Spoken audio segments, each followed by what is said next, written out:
1, 2, 3, come on.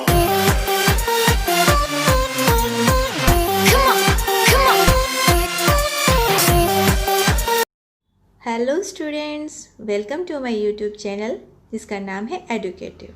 और आज हम पढ़ने वाले हैं साइंस का चैप्टर 3 फाइबर टू फैब्रिक, यानी कि रेशों से कपड़ों तक। तो चलिए चैप्टर शुरू करते हैं।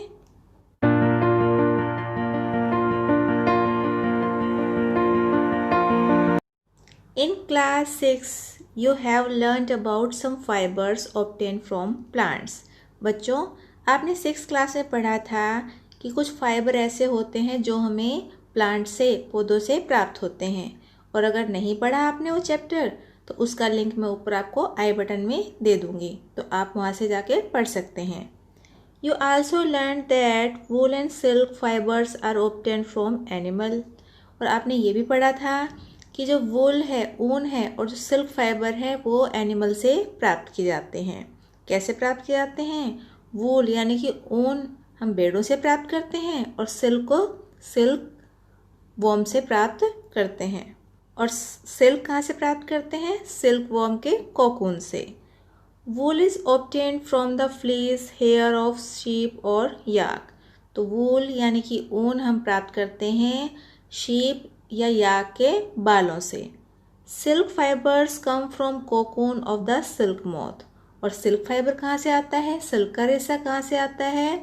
जो सिल्क मोथ होता है, सिल्क वॉर्म होता है, उसके कोकून से। Do you know which part of the sheeps body yield fibre? तो बच्चों, क्या आप जानते हैं कि जो शीप है, भेड़ है, उसके कौन से पार्ट से हमें ऊन प्राप्त होती है या ये रेशे प्राप्त होते हैं? Are you aware how these fibers are converted into woolen yarn that we buy from the market to knit sweater? और क्या आप जानते हैं कि जो ये फाइबर हैं, इनको किस तरह से वूल में, ऊन में कन्वर्ट किया जाता है, जो कि आप बाज़ार से खरीद के लेके आते हैं और उनसे क्या करते हैं? स्वेटर बनाते हैं। तो क्या आपको मालूम है कि इनको कैसे कन्वर्ट करते हैं? Do you have any idea how silk fibers are made into silk which is woven into sarees? और क्या आपको आइडिया है कि जो सिल्क फाइबर है उनको सिल्क में कैसे कन्वर्ट किया जाता है जिससे कि सिल्क की साड़ियाँ बनती हैं? In this chapter we shall try to find answer to these questions. तो इस चैप्टर में हम इन्हीं सब क्वेश्चंस के आंसर फाइंड आउट करने की कोशिश करेंगे। अब सबसे पहले हमारा टॉपिक है एनिमल फाइबर, यानी कि जंतु रेशा। उसमें हम कौन कौन से रेशे पढ़ेंगे? Wool and silk. तो सबसे पहले देखते हैं वूल के बारे में। Wool comes from sheep, goat, yak and some other animals. जो वूल होती है यानी कि जो ऊन होती है वो हमें कहाँ कहाँ से प्राप्त होती है? शीप से, गोट से, याक से, और इसी तरह के और एनिमल होते हैं उनसे प्राप्त होती है। These wool yielding animals bear hair on their body. और जो ये वूल यानी कि ऊन प्रदान करने वाले जो एनिमल हैं उनकी बॉडी के ऊपर हेयर होते हैं। Do know why these animals have a thick coat of hair? तो बच्चों, क्या आप जानते हैं कि इन एनिमल के ऊपर इतनी मोटी लेयर बालों की क्यों होती है? Hair trap a lot of air. जो हेयर होते हैं, बाल होते हैं, वो बहुत ज़्यादा एयर को अपने अंदर अवशोषित कर सकते हैं। Air is a poor conductor of heat.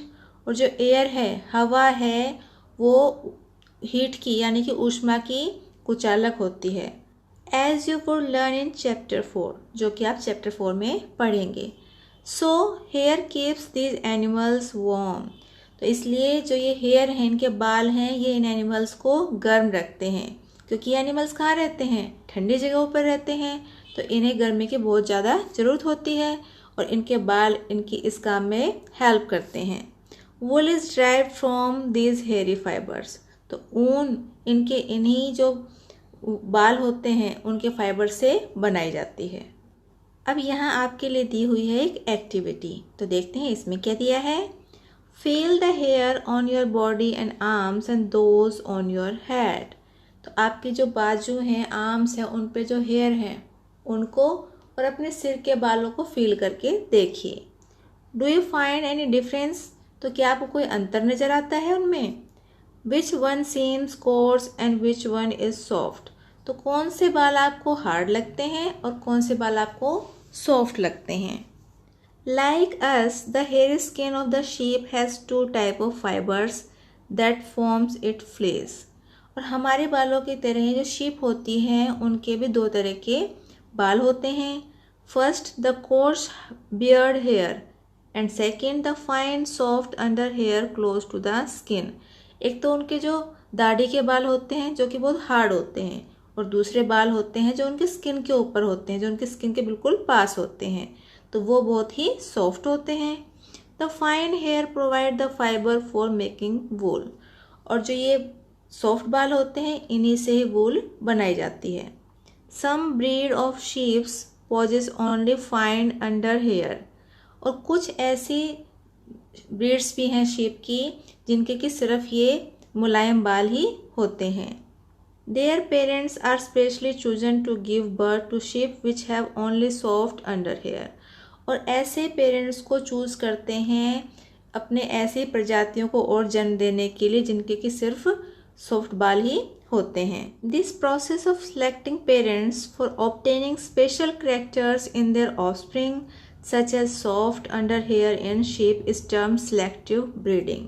यह प्रोसेस जिसमें कि पेरेंट्स को सिलेक्ट करते हैं कुछ स्पेशल करैक्टरिस्टिक वाले प्रजाति के बच्चों को जन्म देने के लिए, जैसे कि जो सॉफ्ट हेयर वाले बच्चों को जन्म देने के लिए, तो इन्हें कहा जाता है सिलेक्टिव ब्रीडिंग. और यह प्रक्रिया या प्रोसेस हिंदी में कहलाता है वर्णात्मक प्रजनन. Animals that yield wools. ऐसे एनिमल जो कि हमें ऊन प्रदान करते हैं. Several breeds of sheeps are found in different part of our country. तो कुछ स्पेशल ब्रीड्स हैं शीप की जो कि हमारे देश के डिफरेंट पार्ट में पाई जाती हैं. However the fleece of sheep is not the only source of wool, though wool commonly available in the market is sheep wool. हालांकि जो ये वूल है शीप की यही इकलौता सोर्स नहीं है ऊन का, लेकिन फिर भी जो हमें कॉमनली अपने मार्केट में जो वूल देखने को मिलती है उसमें अधिकतर शीप वूल ही होती है.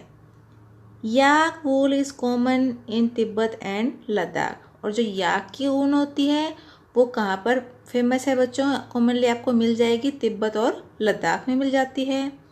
Mohair is obtained from angora goats. और जो अंगोरा वूल होती है वो अंगोरा गोट से यानी कि बकरियों से प्राप्त की जाती है. Found in hilly region such as Jammu and Kashmir. जो कि कहाँ पाई जाती हैं बकरियाँ? जम्मू कश्मीर के पहाड़ी इलाकों में पाई जाती हैं. तो बच्चों यहाँ देखिए ये दिखाया गया है याक जो कि कहाँ पाया जाता है? तिब्बत और लद्दाख में, जिससे ऊन प्राप्त की जाती है. और ये है अंगोरा गोट जिससे कि अंगोरा वूल प्राप्त की जाती है. और ये मिलते कहाँ पर है? जम्मू कश्मीर के पहाड़ी इलाकों में. Wool is also obtained from goat hair. और जो ऊन है वो बकरी के बालों से भी मिलती है. The under fur of Kashmiri goat is very soft. और जो कश्मीर में मिलने वाली बकरियां हैं उनके बाल बहुत ही मुलायम होते हैं. It is worn into fine shawls called pashmina. और इससे बहुत ही बढ़िया क्वालिटी के शॉल बनाए जाते हैं जिन्हें पश्मीना शॉल कहा जाता है. The fur on the body of camels is also used as wool. और जो कैमल के ऊपर जो बाल होते हैं उनको भी वूल के रूप में यूज़ किया जाता है. ये देखिए यहाँ पे आपको कैमल दिखाया भी हुआ है. इसके ऊपर जो बाल हैं इनको भी ऊन के रूप में यूज़ किया जाते हैं. Llama and alpaca found in South America also yield wool. और जो लामा और एल्पेका हैं जो कि साउथ अमेरिका में मिलते हैं इनसे भी ऊन प्राप्त की जाती है. अब यहाँ पर बच्चों आपके लिए फिर से एक एक्टिविटी दी हुई है, तो देखें क्या एक्टिविटी है. Activity 3.2 collect pictures of animals whose hair is used as wool. तो यहाँ आपको क्या करना है? कुछ एनिमल्स की पिक्चर कलेक्ट करनी है जिनके हेयर का यूज़ ऊन के रूप में होता है. Stick them in your scrap book. और उनको आपको पिक्चर्स को अपनी स्क्रैप बुक में पेस्ट करना है. If you are unable to get pictures try and draw them from one given in this book. और अगर आपको पिक्चर्स नहीं मिलती पेस्ट करने के लिए तो आप उनको ड्रॉ भी कर सकते हैं. Find out words for sheep, goats, camel and yak in your local language and also in other language of our country.